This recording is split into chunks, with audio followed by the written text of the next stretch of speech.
The trial of jailed Russian opposition activist Alexei Navalny has started from his prison. President Vladimir Putin's main rival is accused by investigators of stealing for personal use more than $4.7 million worth of donations that were given to his political organizations. Navalny is currently serving a 2.5-year sentence, but the fresh fraud charges could see his time behind bars significantly extended by as much as a decade.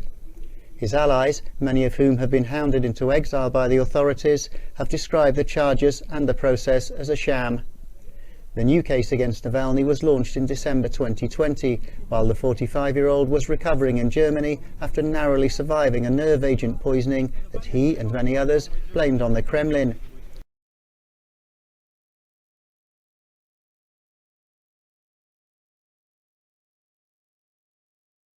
Amid heightened tensions between the West and Moscow over Ukraine, Russian Defense Minister Sergei Shoigu visited Syria and held talks with President Bashar al-Assad.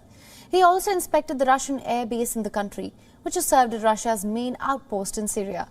Russian Defense Ministry in a statement said that Shoigu informed the Syrian president about the exercises of the Russian Navy in the eastern Mediterranean. The meeting between the two leaders took place in Damascus, where they discussed ways to ramp up their military technical cooperation as part of their joint fight against international terrorism. Another topic that dominated the discussion between Shoigu and Assad was Russia's humanitarian assistance to the people of Syria. According to the statement, Russia's defense minister also inspected the Mim air base in western Syria, which has served as Russia's main outpost in the Middle Eastern country.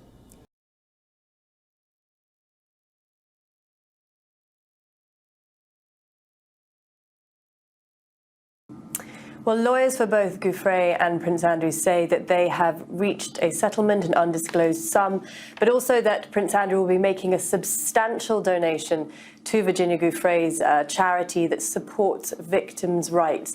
And I do have the written filing from Prince Andrew's lawyers, which I think is very interesting. It says Prince Andrew has never intended to malign Miss Giuffre's character. He accepts that she suffered both as an established victim of abuse and as a result of unfair public attacks. It is known that Jeffrey Epstein trafficked countless girls over many years. Prince Andrew regrets his association with Epstein and commends the bravery of Miss Giuffre and other survivors.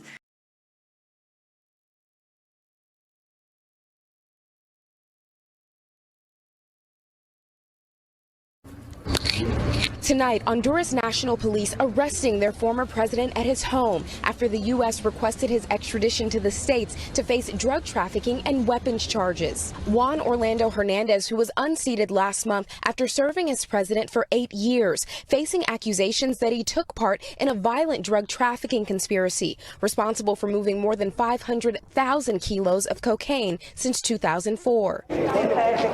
His arrest coming after a tense standoff with police, officers blocking the roads to his home and helicopters monitoring his movements from the sky. Hernandez signaling his intention to cooperate in an audio message posted to Twitter. I am set to cooperate and voluntarily arrive with their escort, he says, so I can face this situation and defend myself.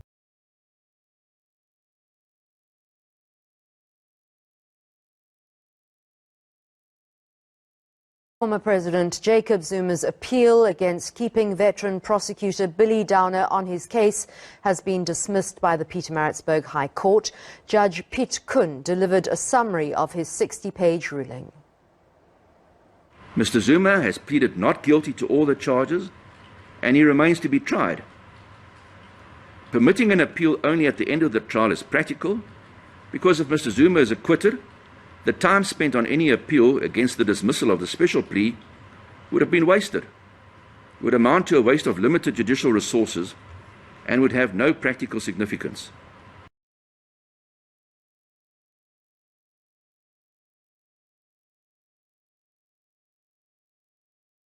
This morning, Camilla, Duchess of Cornwall, has COVID.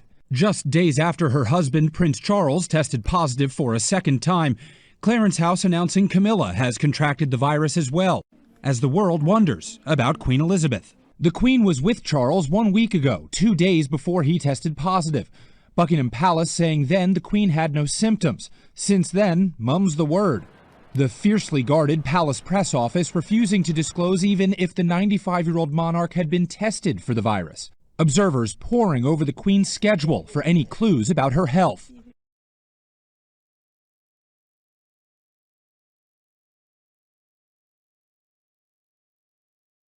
And the actor Alec Baldwin has been named in a legal case in connection with the death of the cinematographer last year. Helena Hutchins was killed when a prop gun held by the actor went off on the set of a film called Rust. Today, her husband has filed a wrongful death lawsuit alleging that Mr. Baldwin and several others were responsible for Miss Hutchins' death.